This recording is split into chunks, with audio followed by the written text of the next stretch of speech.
నేను వెనకాల చూసి తిరిగితేనే కనిపిస్తుంది. అలాంటిది ఈ యొక్క అన్ని మతాలు కూడా ఎక్కడో కనిపించిన స్వర్గం చూపించి, ఎక్కడో కనిపించే నరకం చూపించి, నూనె అంట అన్నీ ఏవో వాళ్ళకి నచ్చిన రూల్స్ అండ్ రెగ్యులేషన్ పెట్టేసి జనాల్ని కంటపడేసి వాళ్ళ యొక్క చీకటి ప్రపంచంలోకి తీసుకెళ్తున్నారు మన యొక్క జీవితాన్ని. ఇలాంటి జీవితాన్ని ఈ చీకటి ప్రపంచంలోని ఈ నరకంలో నుంచి తీసుకొచ్చిన మహానుభావుడు, మన యొక్క నిజమైన దేవుడు, మనుషులకి విలువనిచ్చిన దేవుడు ఎవరంటే మన గౌతమ బుద్ధ.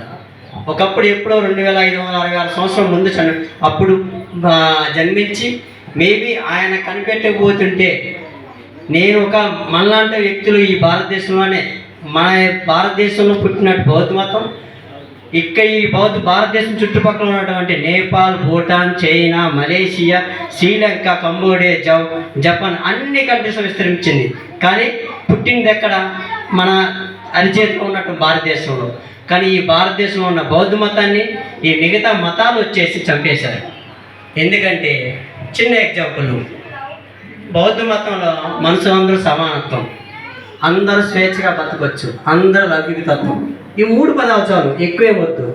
కానీ హిందూ మతంకి వస్తే కులాలు సమానత్వం లేదు, స్వేచ్ఛ లేదు. ఒకప్పుడు ఇప్పుడంటే అట్లీస్ట్ మనం చదువుకున్నాం, అక్షరం నేర్చుకున్నాం, ఎంతో కొంత జ్ఞానోదయం అయింది, ఇక్కడ రోడ్డు మీదకి వచ్చాము, జాబులు చేసుకుంటున్నాం. కానీ ఒకప్పుడు కొన్ని పల్లెటూరులో కనీసం తాగడానికి నీళ్ళు లేక ఎన్నో బాధలు పడ్డాం. ఆ బాధ నుంచి విముక్తి పొందింది మళ్ళీ ఇంకో వ్యక్తి, మహానుభావుడు అంబేద్కర్. ఆయన తర్వాత మాట్లాడడం.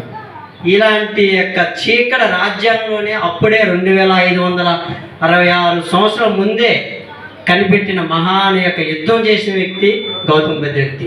ఆయన ఆ మతం కనిపెట్టి మనకి తీసుకురావటం వల్ల హిందూ మతంలో ఉన్న అన్ని కులాలు సమానత్వం అన్నారు. కానీ హిందువులో ఉన్నటువంటి బ్రాహ్మణులకి ఇది నచ్చల. ఇక్కడ అందరూ సమానం అంటే మేమేం పని చేసుకోవాలి? మేమేమి ఇప్పుడు ఏం జాబ్ చేయాలి? కుమ్మరి పని చేయాలా, లేకుంటే మేస్త్రి పని చేయాలా, లేకుంటే మంగళవారి పని చేయాలా? ఇప్పుడు దాకా ఈ జనాలు ఉన్నటువంటి ప్రజలు మా కాలం కిందకు వచ్చి నమస్కరించి మేము ఓ నమస్కారం అంటే ఏదో మాట చెప్పి మనం అబ్బిపెట్టి స్వర్గం నరకం అన్నీ చూపించి కళ్ళు మాయా ప్రపంచం చూపించి మన కంట్రోల్ చేసేసి వాళ్ళ చెప్పు చేతిలో మనం పెట్టుకున్నారు. ఆఖరికి మన యొక్క ఇల్లు పూజ చేయాలంటే ఒక వ్యక్తి దగ్గరికి వెళ్ళాలి, మనం పెళ్లి చేసుకోవాలంటే ఒక వ్యక్తి దగ్గరికి వెళ్ళాలి, మనం ఆఖరికి అనకూడదు. కానీ మన యొక్క సంసారం చేయాలన్నా కానీ వాళ్ళ దగ్గరికి వెళ్ళాల్సిందే. ఏ రోజు ఏ నిమిషం ఇది అంటే మన స్వచ్ఛమైన స్వేచ్ఛ అయిన ప్రశాంతమైన జీవితాన్ని కూడా మన గుప్పిట్లో లేదు. మన జీవితంలో ఇలాంటి లేని జీవితం నుంచి వాళ్ళు చెబితేనే మనం బతకాల్సి వస్తుంది. అంటే ఇది మన జీవితం కాదు. ఇలాంటి జీవితానికి ఈ యొక్క నరకంలో నుంచి బయట విముక్తి పొందడం కోసమే ఎన్నో సంవత్సరాలు ఆయన కష్టపడ్డారు. ఒకప్పుడు ఆయన గౌతమ బుద్ధుడు రాజే, ఆయన పరిపాలించాడు, రాజ్యం మొత్తం వెళ్ళాడు, అన్ని కులాలు చూశాడు, అన్ని రోగాలు చూశాడు, అన్ని వృత్తులు చూశాడు. ఇక్కడ సమానత్వం కనిపించడం లేదు. ఆయన కనిపెట్టినటువంటి అష్టాంగ మార్గం, పంచశీల మార్గాలు మనిషి యొక్క ప్రశాంతని ఇస్తాయి. నేను ఎందుకంటే చిన్న ఎగ్జాంపుల్ చెప్తాను. నేను పెళ్లి చేసుకున్నప్పుడు మా నాన్నగారు మా అమ్మగారు ఫుల్ హిందూ మతం, మా ఊరు మొత్తం హిందూ మతం. నాది ప్రకాశం డిస్టిక్. నేను పెళ్లి చేసుకుంటున్నట్టే మా నాన్న చెప్తే వద్దు అన్నాడు. నువ్వు ఊరు ఇది పల్లెటూరు, నీ యొక్క నువ్వు చదువుకుంటే నువ్వు సిటీలో ఉండే తప్ప ఇక్కడ రావద్దన్నారు. కాదు నాన్న, నాకు అన్నం పెట్టిన వ్యక్తి నువ్వు నన్ను కనిపెట్టుండొచ్చు, నన్ను కనిపించవచ్చు, 9 నెలలు నన్ను మోసించవచ్చు కడుపులో, కానీ ఈ జ్ఞానము ఈ ప్రశాంతమైన గాలి పీల్చుకోవడానికి నాకు హక్కు ఇచ్చింది ఎవరు? ఈరోజు నేను రోడ్డు మీద నిలబడి వచ్చి నేను ఈరోజు తెల్ల బట్టలు వేసుకొని ఈ రకంగా మాట్లాడడానికి స్వేచ్ఛనిచ్చిన వ్యక్తి ఎవరు? నా డాక్టర్, మా దేవుడు డాక్టర్ బిఆర్ బాబాసాహెబ్ అంబేద్కర్. ఆ దేవుడికి నేను ఏమి ఇవ్వలేకపోతే ఎందుకు నా నాన్న లేదు నువ్వు వద్దు అన్నారు. మా బంధువులందరూ కూడా నేను ఒప్పుకోకుండా, అంటే పెళ్ళప్పుడు మంగళవుతంతో ఊరి చివరి మొత్తం దేవుడి చుట్టూ తిరుగుతారు. నేను అంబేద్కర్ ఫోటో పెట్టుకుని దేవుడి మొత్తం చుట్టూ తిరిగిన ఊరంతా తిరిగితే ఊళ్ళో అందరూ జనాలందరూ నువ్వు నాశనం అయిపోతారా, ఇది మంచిది కాదని అన్నారు. నేను అయినా పట్టించుకోవాలా. నా కర్మకాలి అదే నైట్ మా అమ్మగారు చనిపోయారు. ఆ నేను అన్నా, మా అమ్మ అన్నారు, మా బంధువులందరూ ఎన్నో లక్షలు పెట్టి చేసుకుంటున్నారా, ఎంతో జాబ్ ఉంది, అమ్మాయి ఏదో నువ్వు ప్రేమించిన అమ్మాయి, సరే పర్లేదు అన్నారు. కానీ నేను ఏం పట్టించుకోలేదు. పెళ్ళి ఆపేసాను. మళ్ళీ నేను బౌద్ధ ధర్మకారంగా నేను పెళ్లి చేసుకున్నాను. మళ్ళీ అంటే అంటే మా ఊర్లో ఒక చిన్న అంబేద్కర్ పటం పట్టుకోవడానికే నాకు కొన్ని లక్షల ముళ్ళు తగిలాయి నా కంటికి.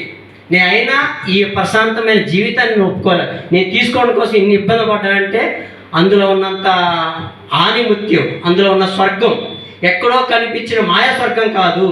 నేను బ్రతికే ప్రతి నిమిషం, ప్రతి సెకండు, ప్రతి గంట స్వేచ్ఛతోటి ప్రశాంతతోటి బతకాలంటే మనకు ఉన్న ఒకే ఒక్క మార్గం బౌద్ధ మార్గం, ధమ్మ మార్గం, అహింస మార్గం, అదే అష్టాంగ మార్గం, అదే పంచశీల మార్గం. మేబీ నేను దళితునే పుట్టినందుకు ఆనందపడుతున్నాను, ఎందుకంటే నాకు ఈ మార్గాన్ని చూపించినటువంటి వ్యక్తి డాక్టర్ బిఆర్ అంబేద్కర్. మేబీ ఆయన కానీ తీసుకోపోయాలంటే బౌద్ధ మార్గం, నేను కూడా నా కర్మకాలు మళ్ళీ అలాంటి మాయా ప్రపంచం, నమ్మకాల ప్రపంచం, ప్రతి ఒక్క మూలకు ఒక దేవుడు పెట్టి మతాలను ఉండిపోయి చచ్చిపోయామని అమ్మో.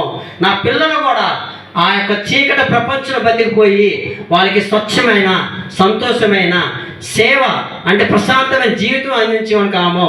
నేను ఆ దేవుడు డాక్టర్ బిఆర్ అంబేద్కర్ వల్ల, ఆయన నేను చదవటం వల్ల, సివిల్స్ ప్రిపేర్ అవ్వటం వల్ల, ఇంత జ్ఞానం సంపాదించడం వల్ల ఏమో తెలియదు. ఆయన చూపించిన మార్గం వండర్ఫుల్. ఆయన చెప్పిన ఆయనది అర్థం చేసుకోవడానికి టైం పట్టిద్ది.